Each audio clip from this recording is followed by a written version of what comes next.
Dolby's been long associated with audio. We've innovated in the cinema space for over 40 years now. And we're in a unique position that practically no other company occupies.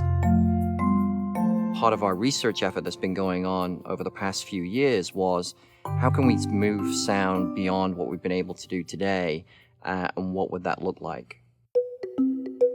So when we look at the evolution of sound in film and cinema, we started off with mono, single speaker in the middle of the room behind the screen. Then we moved to stereo. We added 2 more speakers and created 2 more channels, so now we had a dedicated dialogue track, and then 2 additional speakers for left and right that allowed us to create a better spread and sense of imaging inside the room. Then it was the evolution and introduction of surround sound that we were able to actually put sounds all around the audience. That surround configuration initially started as a mono channel, so that we were using it as a single source that we sent everything for surround into the audience. Then with 5.1, we were able to split the room in half and now have a left surround and a right surround to allow us to have more sense of movement of sound across the audience. With 7.1, we split the room again into 4, so now we had left, right, back wall left, back wall right. So now we had 4 surround zones instead of 2, and that allowed us even more definition.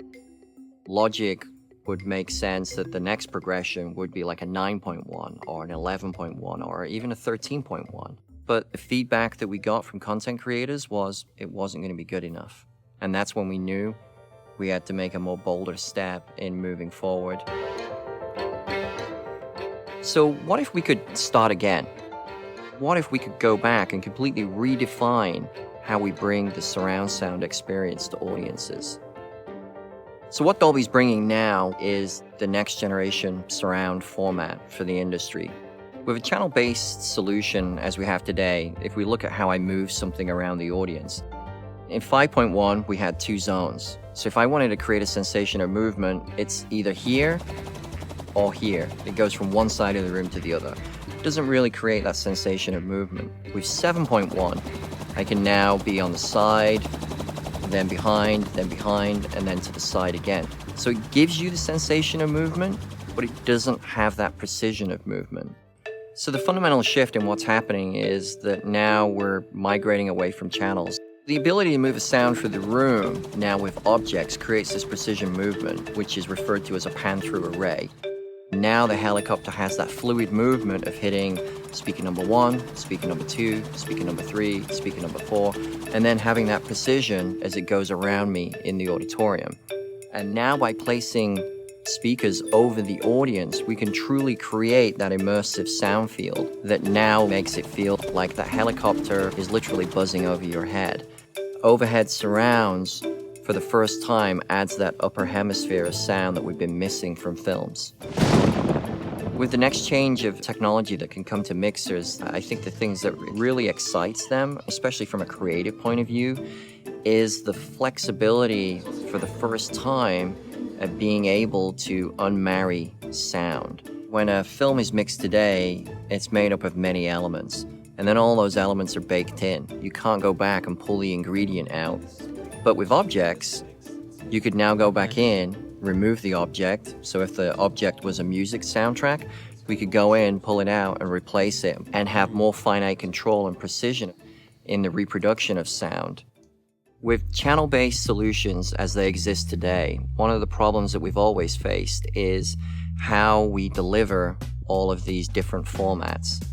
If we take 7.1 as an example, then 7.1 is mixed throughout the entire process of a film. At the very end of that process, the mixers will then do another creative pass to take it down to 5.1, because we have multiple playback systems in the world. Now, when they go to a theater, the only control that the mixer has is volume level that the movie will play at and simplistic delay that controls the surrounds. What Dolby's proposing is now they can mix in the biggest mode possible. This now goes out as a single deliverable file, carrying metadata and information that will accurately reflect what the mixer wanted. This dramatically simplifies the entire process. The next generation surround format will have all of this great intelligence, and in essence adapts itself to any playback system that's out there. Now we can literally author once and then optimize anywhere. As a moviegoer, you already realized as you go to your local complex, every room is different. There's size, geometry, stadium seating. And if you're putting surround speakers in there, it creates some challenges as to how you can position them so that you can get uniform coverage throughout the seating area. As we deliver this next technology, that is where it really shines by being able to accurately portray in all these different room sizes, geometries, speaker feeds. It's a radical shift from anything we've ever done before. For theater owners, their primary concern as always is, how can I get more people to come to my theater? But now with this better technology of surround sound and sound over the audiences, that now gives them something to leverage bringing people back into the theater. With Dolby's new technology, we're literally building a pipeline for the industry, and we're going to be future-proofing the exhibitor by providing them this technology which will sit with them for a significant period of time. So what we're doing is really a huge fundamental shift in the way audio is not only mixed but also perceived inside your theaters. And it's really a huge change from 5.1 to 7.1. That was only an incremental change. And that what we're giving you the capability of providing now, it's enormous. The ability to have pinpoint precision, the ability to have these sounds wherever they need to be and over the audience for the first time is a real differentiator that hasn't happened before. It's all about the excitement of what audiences will experience, but also just the amount of excitement that you get from a content creator when you walk them through some of the things that we've done and seeing how excited they were about this, then that's definitely worth it.